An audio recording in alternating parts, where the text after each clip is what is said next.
Hello, it's Recky. Welcome back to another freaky deaky video with me, Recky, the Crypt Keeper. No, I'm not. Let me know if you actually seen the Crypt. No, the Keeper, Crypt Keeper. It's that little skeleton down in the basement, isn't it?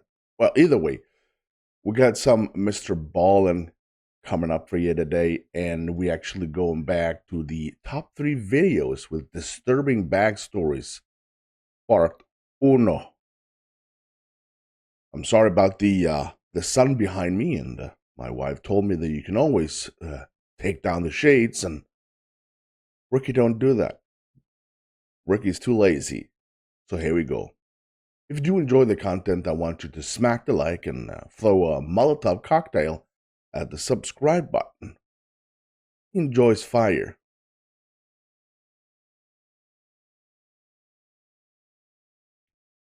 Before we watch the video, we say thank you so much to the patrons and the channel members. Thank you so much for the amazing support. And we have a big shout out to the Supreme Tier donators over by Patreon and, of course, channel membership. Thank you so much. And we have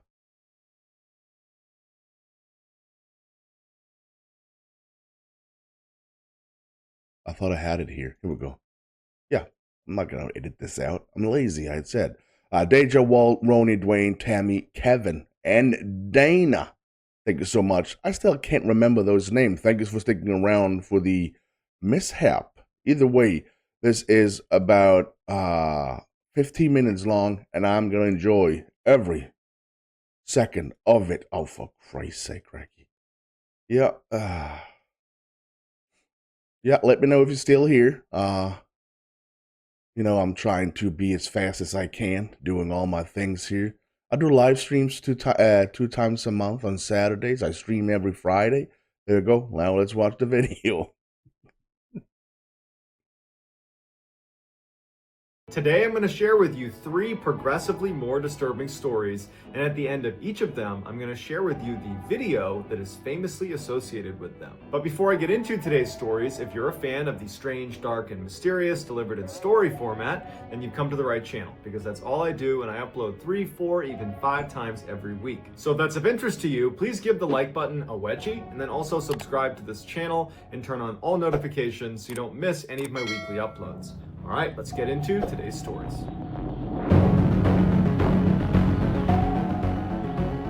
Dear God, that was super loud. I think my ear popped. My ears. In July of 2016, a woman living in Chicago, Illinois, named Jordan Baranskis opened her eyes and realized she had fallen asleep on the couch the night before. She looked up and the TV was still on, and then she looked down at the other section of the couch and her boyfriend, Matt, was also asleep on the couch. As much as she wanted to keep sleeping alongside her boyfriend, she had work that day, so she stood up, turned the TV off, and made her way upstairs to get ready. As soon as she got upstairs, the first thing she did is go into her bedroom and get her purse that she left on the foot of her bed. But when she got in the room, her purse wasn't there. So she leaves her bedroom and she starts searching all the rooms upstairs, and she can't find her purse. And she's thinking to herself, I'm certain I had it the night before. I remember rifling through my purse before going downstairs and starting to fold laundry before ultimately falling asleep on the couch. So after spending about 15 minutes looking for the purse unsuccessfully, and now she's starting to stress because she's going to be late for work because she can't find her purse, she goes downstairs and she wakes Matt up and says, hey, I gotta find my purse. I thought I left it upstairs. Apparently I didn't. Can you help me look for it? Matt rolls over. He doesn't really want to get up because he's pretty tired and he doesn't have work, so he doesn't want to wake up right now. And he says, well, are you sure you didn't leave it at the restaurant last night? I mean, if you already looked, it's probably not here. You want to just give him a call and see if you left it there? Jordan was immediately really annoyed by his reaction because she just wanted him to stand up and help her look for the purse because it's a guy thing. I know I would probably do the same, but I got irritated by the response that he gave her. But then again, I will probably give the same response. That's it. She had work and he could just go back to sleep. And so it started this argument between the two of them where Matt just wanted her to call the restaurant because he was convinced she had it there. And Jordan was like, no, I know I had my purse. I'm positive I had it last night before I fell asleep on the couch with you. So their argument begins to escalate a little bit, and that's when Jordan remembers that they had recently installed a Nest camera downstairs to monitor their dogs whenever they were gone.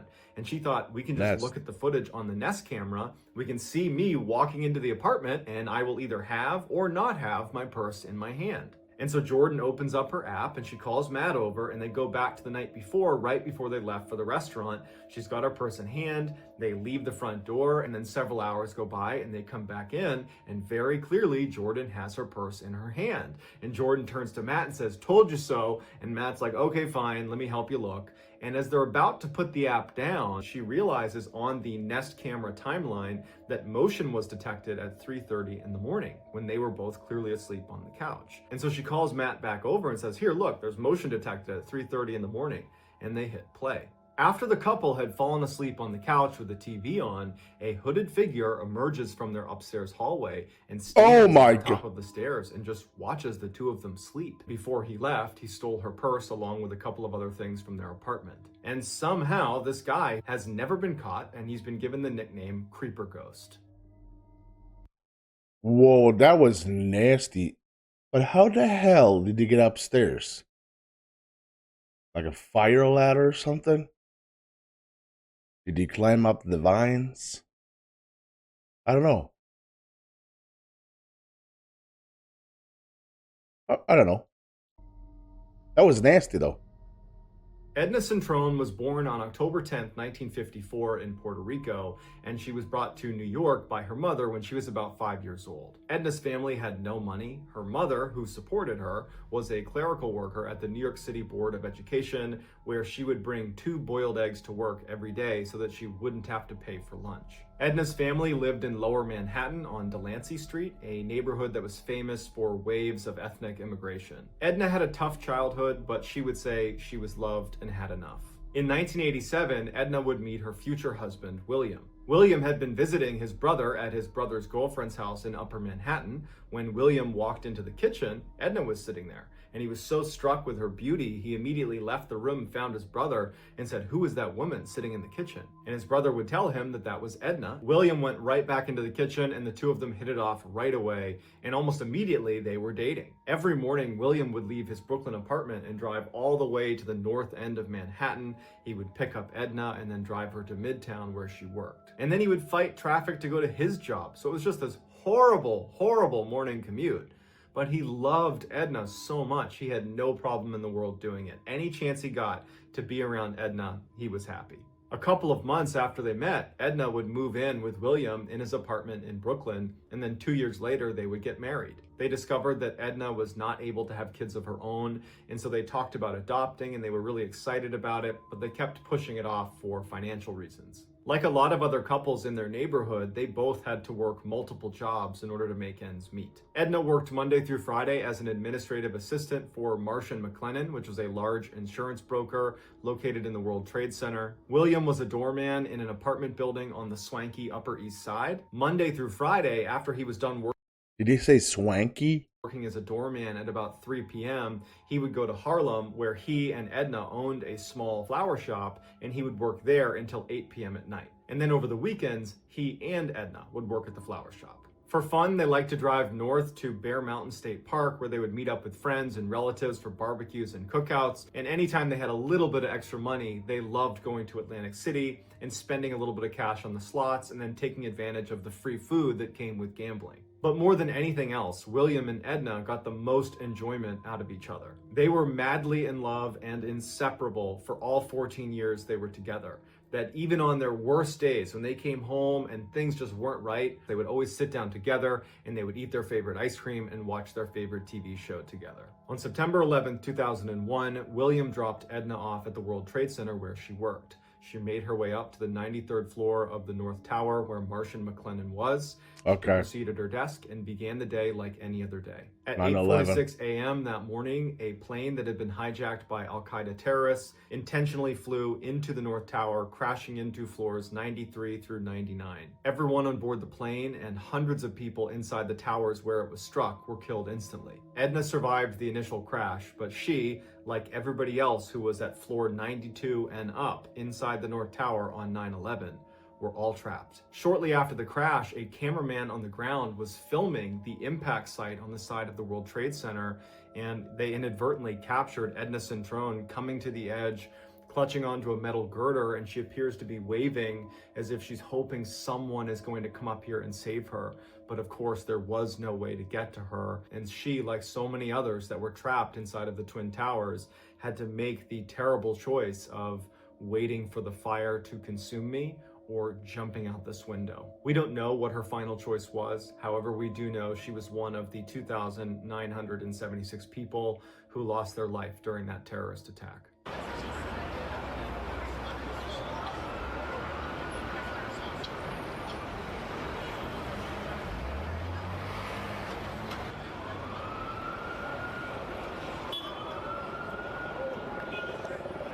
Oh no.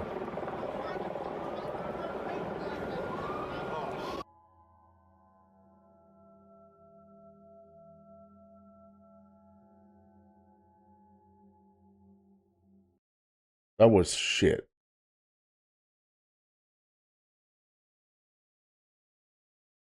Always have fun doing this, but this one was actually really hard. Scream. On September 22nd, 2006, 16-year-old Cassie Jo Stoddart was house sitting for her aunt and uncle. Cassie was very responsible, and so her aunt and uncle didn't just trust her to house sit, they also regularly asked her to babysit their son. During this particular house sitting weekend, Casey had invited her boyfriend, Matt Beckham, over to the residence to watch a movie with her. She had also invited two other friends named Brian Draper and Tori Adamczyk, who were classmates of her and Matt's. And so while the four teens are watching this movie, Brian and Tori kind of awkwardly stand up and announce to the other two that they don't want to watch a movie on the TV, they want to go watch a movie in the movie theater, and they promptly leave. Cassie and Matt thought it was a little bit odd that they would come over here specifically to watch a movie with them, only to say, we don't want to watch a movie with you guys, we want to watch it in the theater, but they didn't think much of it and they stayed to finish the movie. Unbeknownst to Cassie and Matt, when Brian and Tori left, they actually looped around to the back of the residence and unlocked the basement door so they could quietly re-enter later, because these boys had been planning to do something absolutely horrible to Cassie, and they planned on doing it that night. Brian and Tori idolized serial killers. When Brian and Tori happened to watch the movie Scream together, which is a popular horror movie where this masked villain sneaks into teenagers' homes and terrorizes them, they decided that that would be the way they gained infamy. They would reenact the murder scenes from the movie Scream, but in real life. Shortly after this revelation, they begin filming themselves as they come up with their big plan of how they're going to break into someone's home and what they're going to do to them. And at some point on camera, they would say that they've identified their first victim, and it's going to be Cassie Jo Stoddart. They just needed to wait for a time when she was going to be alone. And when they found out she was going to be house sitting over that weekend in September for her aunt and uncle, they put their plan into motion. But when they showed up and Matt Beckham was there, Cassie's boyfriend, it kind of screwed up their plan. And so that's why Brian and Tori had stood up and said they were going to go watch a movie at the movie theater, because what they really wanted to do was come back later when Matt wasn't there anymore so they could attack Cassie. So Brian and Tori leave, and they do go to the movie theater, and they do buy tickets because they figure this is a great opportunity to create a solid alibi for themselves. But they don't stick around for the movie. They get back in their car and they drive around and film themselves excitedly talking about how great it's going to be when Cassie's all alone and they can attack her. After a couple of hours of driving around, they can't wait any longer, and they figure that Matt must be gone by now. They park at the end of the street, they get out, they put on their masks and their gloves, and they sneak around to the side of the house where there was that open door that Brian had left. They open it up and they go inside of the residence where Cassie was, and they can hear upstairs that Matt is still there. Brian and Tori at this point felt so committed that they just said, you know what, we're gonna have to kill Matt too. So straight out of a horror movie, Brian and Tori hide in the basement wearing their mask and their gloves, they've got their knives, and they start making all this noise to try to get Cassie and Matt to come downstairs to see what's making all the sound. But it doesn't work. They don't come downstairs. So the next thing they do is they go to the circuit breakers and they cut the power to the house, hoping that Matt and Cassie will come downstairs to try to turn it back on. But again, Matt and Cassie stay upstairs. And so Brian and Tori turn the power back on and just continue to make sounds in the basement in hopes that Matt or Cassie, or hopefully both, would come downstairs so they could live out this fantasy. Meanwhile, upstairs, Matt and Cassie hadn't heard any of the sounds going on in the basement, but when the power went out, Cassie got really frightened and she asked Matt would he please stay with her overnight. And so Matt Oh my calls his lord. mom and asks if that would be okay, and she says no, but you can invite Cassie over to our house and she can stay with us, and then tomorrow morning I'd be happy to drive her back to her aunt and uncle's house. But at the time the offer was made, the lights had come back on and Cassie had kind of calmed down and said, you know what, Matt, I'm actually just fine. I'm going to stay here. At approximately 10:30 p.m. that night, Brian and Tori could hear Matt's mom showing up, picking him up and taking him home. And they were fairly certain that Cassie was alone, but they were going to wait for a couple minutes to make sure she really was. As they were waiting, Matt actually called Tori and said, hey, I just left Cassie's house. Can I come meet up with you guys?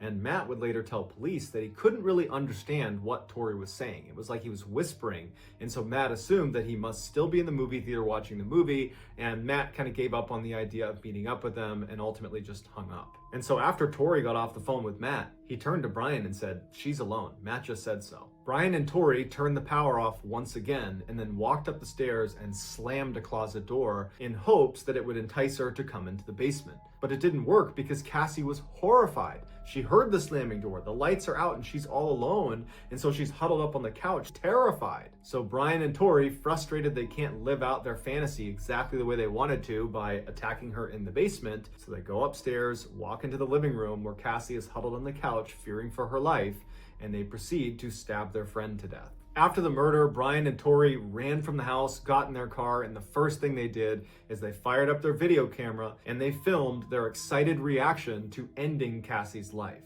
Brian and Tori believed they had a solid alibi because they had those movie tickets, but after Cassie's body was discovered just a couple of days later, the police immediately went to Matt Beckham, her boyfriend, and started questioning him, and he immediately said, well, Brian and Tori were the only other two people that were with us that night. The police go to Brian and Tori, and under intense questioning, Brian and Tori would confess to what they had done. They were convicted and given life sentences without the opportunity for parole. Here is some of the video footage that was found on their camera. It's gonna be really hard to watch these guys. I really want to end their lives, but okay.